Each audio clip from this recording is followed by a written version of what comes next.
Bismillahirrahmanirrahim. Assalamualaikum warahmatullahi wabarakatuh. Perkenalkan, nama saya Putri Rahmawati dengan NPM 253510638 dari Prodi Teknik Informatika kelas A.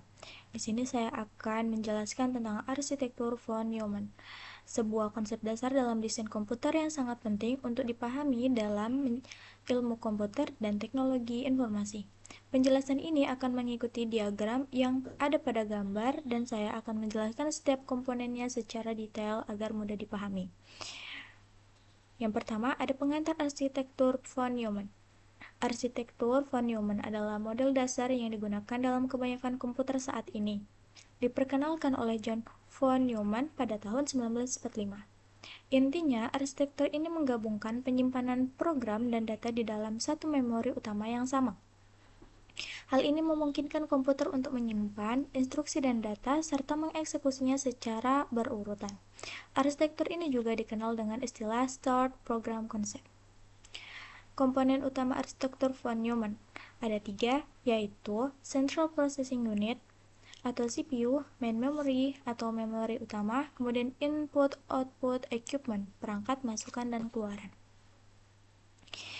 Ada Central Processing Unit, yaitu merupakan otak dari komputer yang bertanggung jawab untuk menjelaskan instruksi dan melakukan operasi. CPU dalam arsitektur ini juga terbagi menjadi 2 bagian utama. Yang pertama ada Arithmetic and Logic Unit atau ALU. Berfungsi melakukan semua operasi aritmatika seperti penjumlahan, pengurangan, perkalian, dan pembagian. Juga melakukan operasi logika seperti AND, OR, NOT, dan XOR. Komponen dalam ALU ada accumulator, menyimpan hasil sementara dari operasi aritmatika dan logika. Ada MQ, multiplier equation, digunakan dalam operasi perkalian dan pembagian. Kemudian ada arithmetic dan logic circuit, yaitu sirkuit yang melaksanakan seluruh operasi aritmatika dan logika. Kemudian ada program control unit, berfungsi mengatur jalannya instruksi program yang akan dijalankan oleh komputer. Komponen di dalamnya ada PC atau program counter, menyimpan alamat instruksi yang akan dieksekusi berikutnya. Ada MAER, Memory Address Register, menyimpan alamat memori yang akan diakses untuk membaca atau menulis data.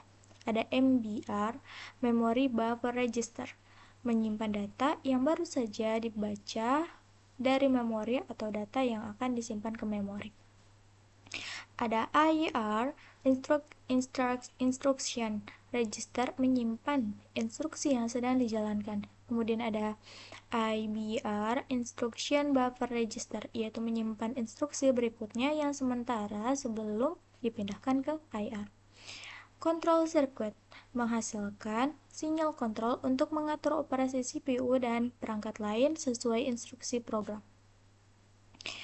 Kemudian ada main memory atau memori utama, tempat penyimpanan data dan instruksi program yang akan dijalankan. Memori utama ini terhubung langsung dengan CPU melalui bus yang membawa data, alamat, dan kontrol. Semua data yang diproses CPU harus berasal dari memori utama. Input output equipment atau perangkat masukan dan keluaran, yaitu digunakan untuk menghubungkan komputer dengan dunia luar. Perangkat input memberikan data dan instruksi ke komputer, misalnya keyboard, mouse. Perangkat output menampilkan hasil dari pemrosesan komputer, misalnya monitor, printer. Kemudian input dan output ini terhubung langsung ke CPU dan memori untuk proses yang efisien.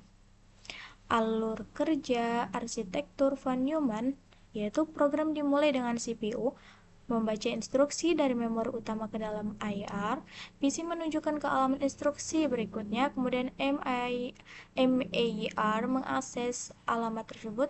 Instruksi dijalankan oleh ALU sesuai dengan kontrol yang diberikan oleh control circuit. Data yang diperlukan dibaca atau ditulis ke memori utama menggunakan MBR. Hasil operasi disimpan kembali ke accumulator atau register lain. Proses ini berjalan secara berulang hingga semua instruksi selesai dieksekusi.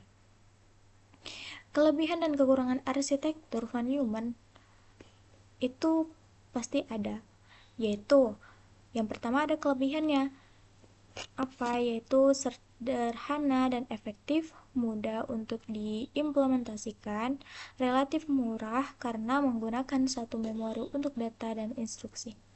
Namun juga ada kekurangannya, yaitu bottleneck von Neumann. Karena data dan instruksi berbagi satu saluran komunikasi, terjadi keterbatasan kecepatan transfer. CPU harus menunggu data atau instruksi dari memori, menyebabkan penurunan performa. Baik, demikian penjelasan singkat mengenai arsitektur von Neumann dari saya. Arsitektur ini menjadi dasar dari komputer modern dan sangat penting untuk dipahami dalam bidang teknologi informasi. Semoga video ini membantu teman-teman sekalian lebih paham dalam komponen dan bagaimana cara kerja dasar komputer ini. Sekian, terima kasih. Wassalamualaikum warahmatullahi wabarakatuh.